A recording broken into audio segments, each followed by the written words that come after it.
بسم اللہ الرحمن الرحیم قل اوحی الی انہ استمع نفر من الجن، کہہ دیجئے اے نبی کہ میری جانب وحی کی گئی ہے کہ جنوں کی ایک جماعت نے سنا۔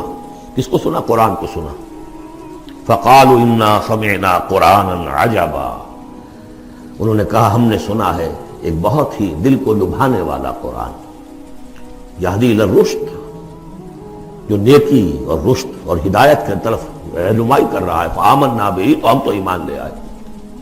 اس وقت بھی میں نے کہا تھا یہ لمحہ فکریہ ہے، ایک دفعہ کیا اجتماع ہے قرآن کا، اور وہ بندے کہاں سے کہاں پہنچ گئے، داعی بن گئے۔ ہمارا کیا حال ہے؟ ہم نے اس معنی میں قرآن کبھی پڑھا ہی نہیں، سنا ہی نہیں۔ سنتے ہیں تو خیبر میل کی سپیڈ سے جو پڑھ رہا ہوتا قاری، 5 دن میں پورا قرآن، 6 دن میں پورا قرآن، اور اشتہار دیے جا رہے ہیں۔ یہ ہے ہمارا ریچول۔ یہاں تو 20 منٹ میں ہو جاتی ہے، یہاں 30 منٹ، یہاں چلو وہاں اور سے بھی کم میں ہو جاتی ہے، وہاں چلو۔ قرآن کا نتیجہ تو یہ نکلنا چاہیے وہ آپ کو پوزیس کر لے، جانے نہ دے۔ انا سمعنا قرآنا عجبا یہدی الی الرشد فآمنا بہ ولن نشرک بربنا احدا، اب ہم کبھی بھی اپنے رب کے ساتھ کسی کو شریک نہیں ٹھہرائیں گے۔ وَأَنَّهُ تَعَالَى جَدُّ رَبِّنَا، اور یقیناً ہمارے رب کی عزت شان بہت بلند ہے۔ مَتَّخَذَ صَاحِبَةً وَلَا وَلَدًا، اس نے نہیں اختیار کی نہ کوئی بیوی اور جورو، نہ کوئی اولاد۔ وَأَنَّهُ كَانَ يَقُولُ سَفِيهُنَا عَلَى اللَّهِ شَطَطًا، اور یقیناً ہمارا جو بے وقوف ہے بڑا، مراد یہاں پہ ہے وہی عزازیل، ابلیس، لعین، وہ چونکہ ہمارا ذرا بڑا بڑگر ہے، تو وہ جو کچھ کہتا رہا ہے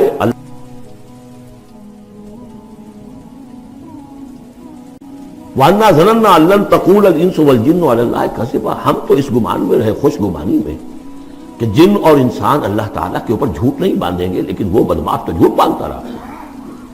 ہم نے اپنی شرافت میں اس کی بات کو مان لیا۔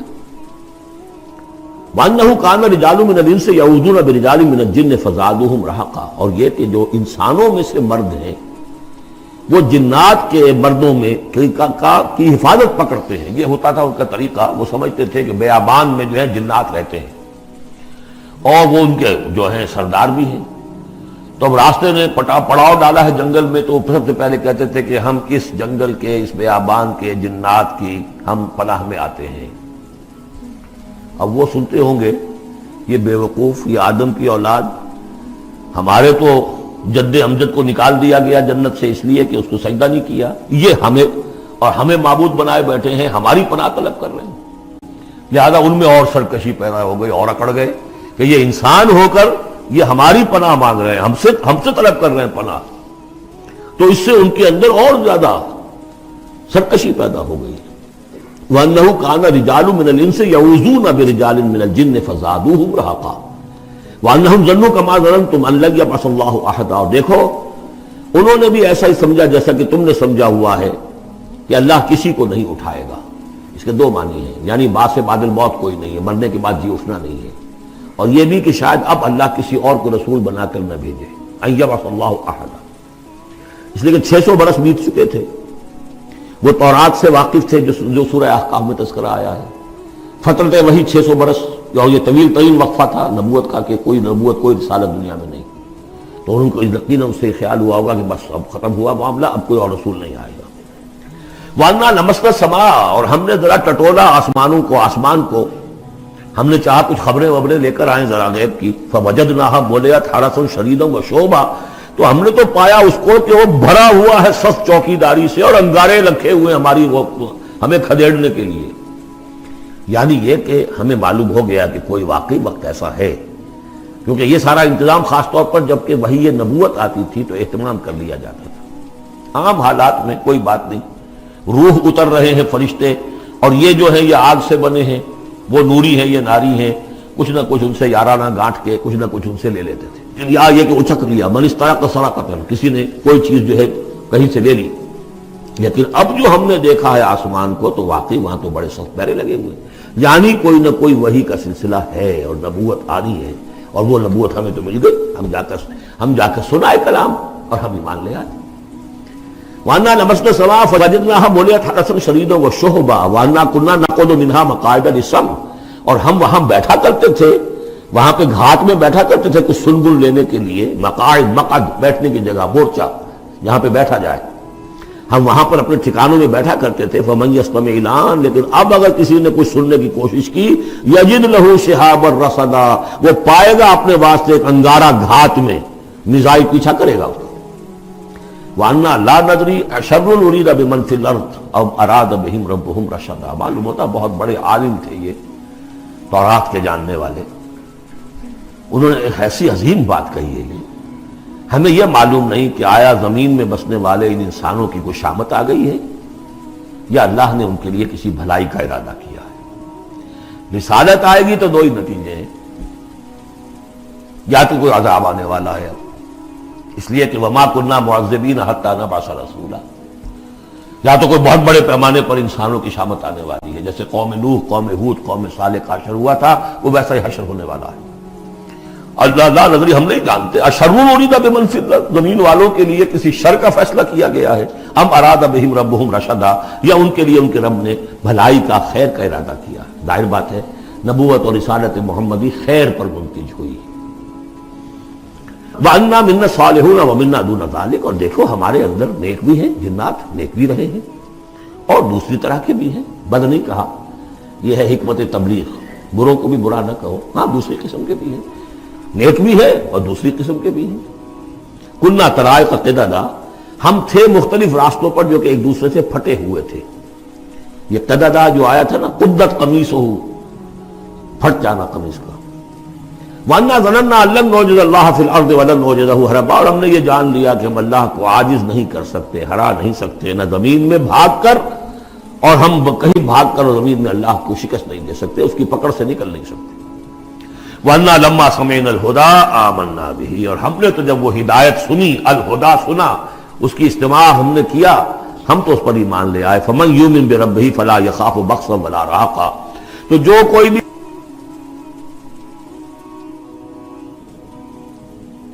زبردستی ہوگی، کچھ زیادتی ہوگی، جیسے جیسے ان کے اعمال صالحہ ہیں پورے پورے اللہ تعالیٰ ان کا اجر ان کو دے دے گا۔ وَأَنَّا مِنَّا الْمُسْلِمُونَ وَمِنَّا الْقَاسِطُونَ، اور دیکھو ہمارے اندر وہ بھی ہیں جو فرما بردار ہیں اور وہ بھی ہیں جو بے انصافی کرتے ہیں۔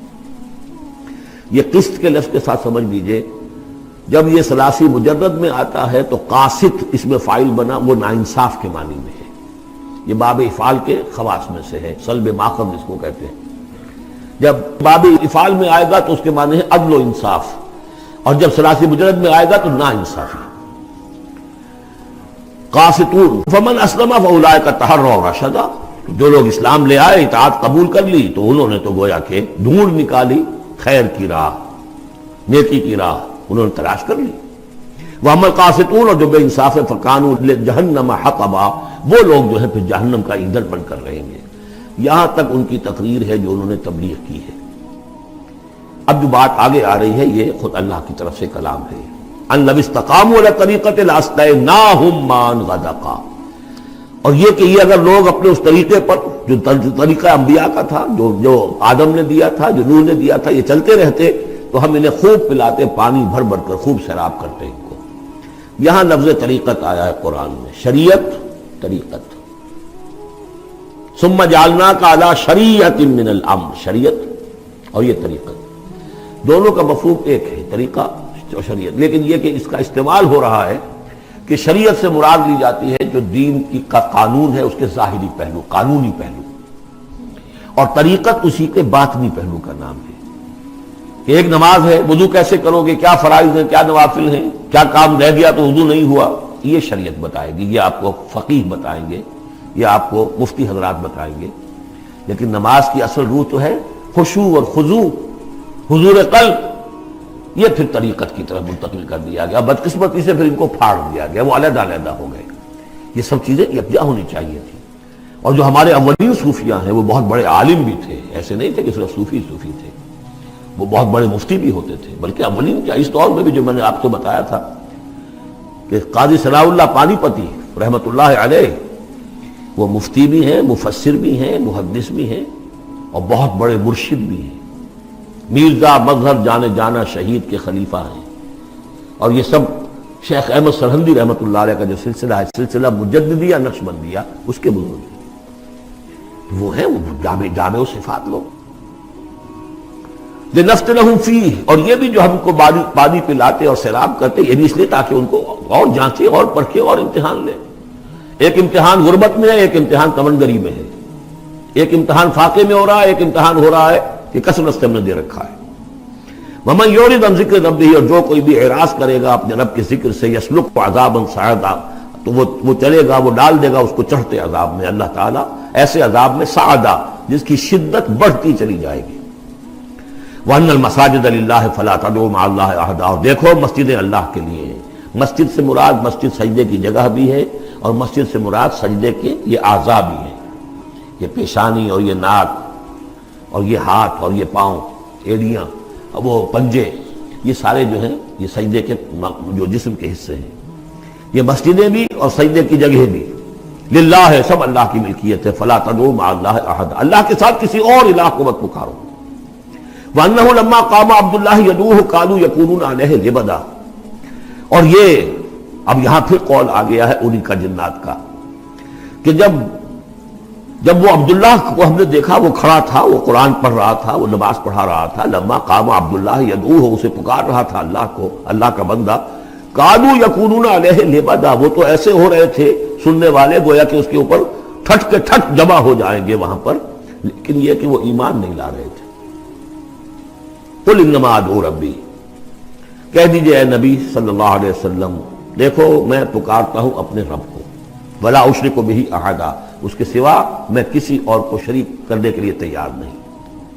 قل انی لا املک لکم ضرا ولا رشدا، کہہ دیجئے مجھے کوئی اختیار حاصل نہیں ہے تمہارے لیے، نہ کسی نقصان کا اور نہ کسی راہ پر لانے کا، میں تمہیں ہدایت نہیں دے سکتا. وہ آیت یاد کر لیجئے، انک لا تہدی من احببت ولکن اللہ یہدی من یشاء. اے نبی آپ ہدایت نہیں دے سکتے جسے بھی چاہیں، وہ تو اللہ ہی ہدایت دیتا ہے جس کو چاہتا ہے. قل انی لن یجیرنی من اللہ احد ولن اجد من دونہ ملتحدا، کہہ دیجئے میں ہرگز نہ پاؤں گا کہ مجھے اللہ کے سوا کوئی پناہ دے سکے. یجیرنی من اللہ احد، اللہ کی پکڑ سے بچانے کے لیے مجھے کوئی پناہ دے سکے میں نہیں پاؤں گا. ولن اجد من دونہ ملتحدا، اور اللہ کے سوا میں کہیں جو ہے کوئی اپنا سر چھپانے کی جگہ نہیں پاؤں گا. الا بلاغا من اللہ،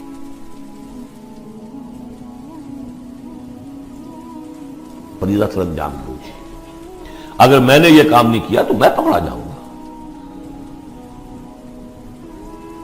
فَلَنَسْأَلَنَّ الَّذِينَ أُرْسِلَ إِلَيْهِمْ وَلَنَسْأَلَنَّ الْمُرْسَلِينَ، ہم تو پوچھ کر رہیں گے ان سے بھی جن کی طرف رسولوں کو بھیجا، اور پوچھ کر رہیں گے رسولوں سے بھی.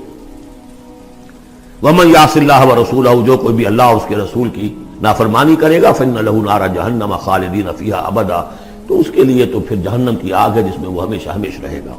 حتیٰ اذا رأوا ما یوعدون، یہاں تک کہ جب وہ دیکھیں گے جس چیز کی انہیں دھمکی دی جا رہی ہے.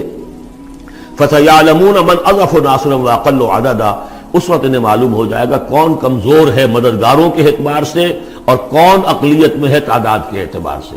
وہ تانے دیتے تھے نا کہ دیکھو محمد تمہارے پاس تو بیٹھے بھی ہوتے ہیں تو ہمارے کمی کاری بڑے لوور طبقات کے لوگ، اور وہ بھی چند ہوتے ہیں، دیکھو جا کے ابو جہل کی محفل بھری ہوئی ہے، بڑے بڑے لوگ بیٹھے ہوئے ہیں وہاں پر. اس وقت معلوم ہو جائے گا من اضعف ناصرا واقل عددا. یہ سورہ مریم میں بہت تفصیل سے یہ مضمون آیا ہے. قل ان ادری اقریب ما توعدون ام یجعل له ربی امدا، کہہ دیجئے نبی مجھے یہ معلوم نہیں ہے آیا جس چیز کا تم سے وعدہ کیا جا رہا ہے، جس چیز کی دھمکی دی جا رہی ہے. وعدہ اور وعید بنیاد ایک ہی ہے، اصل میں اصل الفاظ ایک ہی ہے. وعید دھمکی، وعدہ لیکن حروف اصلی وہی ہے. آیا وہ قریب آ چکی ہے اسے، یا ام یجعل له ربی امدا، یا یہ کہ میرا رب اس کے لیے ابھی کچھ مہلت دے، کوئی تمہاری رسی دراز کرے، یہ میں نہیں جانتا. یہ سورہ انبیاء کے آخر میں بھی آیا تھا. قل ادری اقریب ام بعید ما توعدون، کہہ دیجئے نبی میں نہیں جانتا کہ جس چیز کا تم سے وعدہ کیا جا رہا ہے وہ قریب آ چکی ہے یا بھی دور ہے. عالم الغیب، وہی ہے غیب کا جاننے والا. فلا یظہر علی غیبہ احدا، وہ اپنے غیب پر کسی کو مطلع نہیں کرتا. الا من ارتضی من رسول، سوائے جس کو وہ چاہے اپنے رسولوں میں سے. یہ بہت اہم قانون ہے قرآن کا، اور اس میں سارا مسئلہ علم غیب کا حل ہوتا ہے. ایک بات تو یہ کہ ہمارے جو بھی بریلوی بھائی ہیں وہ بھی مانتے ہیں، 4 باتیں وہ مانتے ہیں. 3 میں نے ایک مرتبہ تحقیق کی تھی بڑی مفصل، جا کر بعد لوگوں سے ملاقات کی، ابھی میں طالب علم تھا. کا دیکھیے ہم ثابت مانتے ہیں اس بات کو. نبی کا علم ذاتی نہیں عطائی ہے، اللہ نے جو دیا وہی ہے. نبی کا علم قدیم نہیں حادث ہے، پہلے نہیں تھا پھر ہو گیا، اللہ نے دے دیا تو ہو گیا. اور نبی کا علم غیر محدود نہیں محدود ہے. میں نے کہا یہ تین باتیں جو شخص مان لے میرا اس سے اب کوئی جھگڑا نہیں رہا. لیکن ہمارے ہاں کچھ لوگوں نے ایک ڈیفینیشن کر لی علم غیب کی. علم غیب وہ ہے جو بغیر کسی کے بتائے خود حاصل ہو جائے. اس اعتبار سے تو میرے پاس بھی علم غیب ہے نہیں، یعنی کسی کے پاس کوئی علم ہے ہی نہیں. ہمیں دیا اساتذہ نے دیا، حضور کو دیا اللہ نے دیا، جبریل کو دیا اللہ نے دیا. اس معنی میں تو ذاتی علم تو کوئی بھی نہیں مانتا کسی کا. علم تو دینے سے ہوتا ہے. البتہ علم غیب کسے کہتے ہیں؟ وہ چیزیں جو ہماری نگاہوں سے چھپا دی گئی ہیں.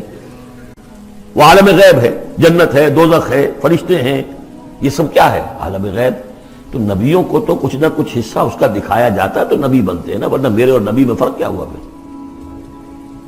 اگر میرا بھی علم وہی ہوتا ان السمع والبصر والفؤاد تو میرے علم میں اور حضور کا بھی علم یہی ہوتا تو فرق کیا ہوا؟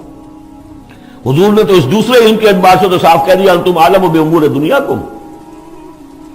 لیکن حضور کو معراج میں جنت دکھا دی، دوزخ دکھا دی. زمین پر رہتے ہوئے آپ نماز پڑھا رہے تھے، غالباً وہ جو کہ نماز پڑھائی جاتی ہے جبکہ بارش نہیں ہوتی، استسقاء کی نماز.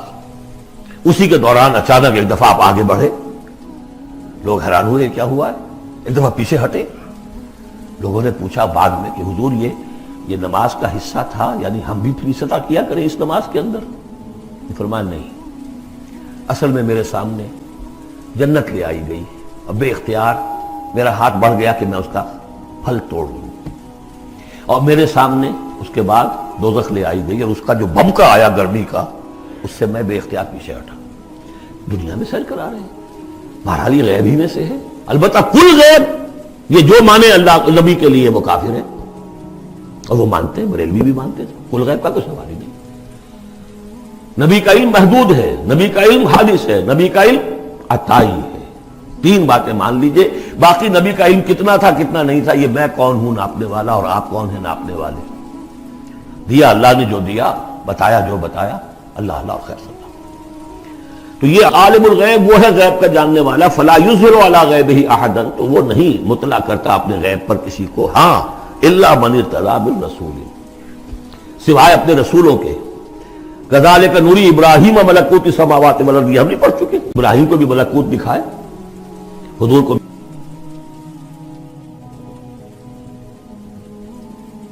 من بین یدیہ ومن خلفہ رصدا، جس کو رسول بناتا ہے، غیب کی خبریں دیتا ہے، پھر اس کے آگے اور پیچھے وہ اپنے باڈی گارڈ رکھتا ہے، چوکیدار رکھتا ہے. یسلک من بین یدیہ، اس کے سامنے بھی، ومن خلفہ، پیچھے سے بھی چوکیدار، حفاظت کرنے والے. لیعلم ان قد ابلغوا رسالات ربہم، تاکہ یہ بات بالکل واضح ہو جائے کہ انہوں نے واقعتاً اپنے رب کے پیغامات پہنچانے کا حق ادا کر دیا. جیسا کہ حضور نے پوچھ کر جواب لیا تھا، انا نشہد انک قد بلغت الرسالۃ وادیت الامانۃ وکشفت الغمۃ ونصحت الامۃ، ہم گواہ ہیں. واحاط بما لدیہم، اور اللہ تعالیٰ جو کچھ ان کے پاس ہے سامنے سب کا احاطہ کیے ہوئے ہیں. واحصا کل شیء عددا، اور ہر شے کی اس کی جو انوینٹری ہے وہ بڑی مکمل ہے، کوئی چیز وہاں سے غائب ہونے والی نہیں ہے. ہر ایک کا عدد کے ساتھ حساب کتاب کا اس نے رکھا ہوا ہے. عشق سرکار سے دل جس نے سنوارا ہوگا، اس کی قسمت کا بلندی پہ ستارہ ہوگا، اس کی قسمت کا بلندی پہ ستارہ